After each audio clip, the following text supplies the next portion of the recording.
Subliminal messaging is the idea that people can be subconsciously influenced by messaging they are unaware of. To use this form of influence to sell products, services, or ideas is what we think of as subliminal advertising. And spoiler alert, it may not be a conspiracy. Today we explore this idea and even include hidden messages throughout this very video for a little experiment of our own. Conspiracy theories about subliminal advertising have existed since at least the 1950s, when Vince Packard published his book, The Hidden Persuaders. In the book, published in 1957, Packard described the tactics used by advertisers to manipulate consumers to buy things they didn't necessarily need. Packard not only discussed the way advertisements used motivational research and psychoanalytic techniques, but he also wrote about the dangers of subliminal advertising. He believed this form of manipulation undermined the freedom of consumers and even democracy. The book spent 1 year on the New York Times bestseller list. The Hidden Persuaders was released the same year a major subliminal advertising study gained national attention, when market researcher James Vickery and Francis Thayer inserted a frame into a movie with the words, "Eat popcorn and drink Coca-Cola." Vickery said the frame was only on screen for a few milliseconds, too short for a viewer to notice, but long enough for their brain to receive its message. Vickery also said the message raised popcorn sales by over 57% and Coke sales by over 18%. He thought his study would be well received, and it might even mean the end of commercials. He was wrong. As word of Vickery's study and the Hidden Persuaders spread, the public began to fear the power of subliminal messaging. As it was the 1950s, the American public was already dealing with paranoia brought on by UFO rumors, brainwashing theories, and the threat of nuclear war. Good thing we don't have to worry about that anymore. Once the idea was introduced, the public was on high alert. The United Kingdom banned subliminal advertising that same year. In 1958, the Federal Communications Commission and Congress held a demonstration of Vickery's Eat Popcorn test. They ruled that subliminal messaging was not illegal in the United States. However, the FCC does consider the practice deceptive. 5 years after he took his findings public, Vickery admitted he faked his study to create interest in his marketing firm. By this time, though, advertisers were already interested in exploring the possibilities of subliminal advertising. In 1974, the FCC then declared subliminal advertising to be, quote, contrary to the public interest. During his campaign for president in 2000, George W. Bush was accused of using subliminal advertising to persuade voters. Allegedly, the Bush campaign created an ad which flashed the word rats for a 30th of a second, while a voice discussed Bush's competitor, Vice President Al Gore. The Bush campaign denied these accusations, but did pull the ad from air.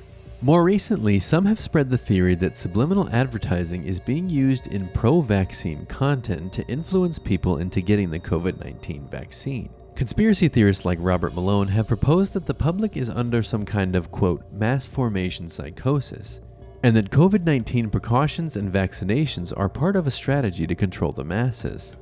Malone's ideas, which have been debunked, gained more attention after he appeared on Joe Rogan's popular podcast, The Joe Rogan Experience.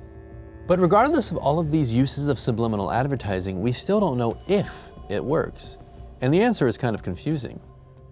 Essentially, there is no proof that subliminal messaging is strong enough to create more than a temporary emotional response. There is a measurable response in the brain to subliminal messaging. Imaging studies show that when shown subliminal images, different parts of the brain show changes in levels of activity. The studies that have been successful tend to show that subliminal messaging can affect us, but not necessarily cause us to buy things. For example, in a 1993 study, subjects were shown photos of a person performing an everyday activity. Subjects who were flashed a negative word after seeing these images reported thinking of the person in a more negative way. In 2002, Princeton University researchers inserted the word thirsty into 12 frames of a Simpsons episode, and then a Coke can into another 12 frames. Afterwards, 27% of the audience members reported being thirstier. Another study even replicated Bush's alleged rats campaign trick and found that the word did appear to negatively influence subjects' perceptions of a candidate. In the decades after Vickery's fake study, researchers largely found subliminal messaging in marketing to be ineffective.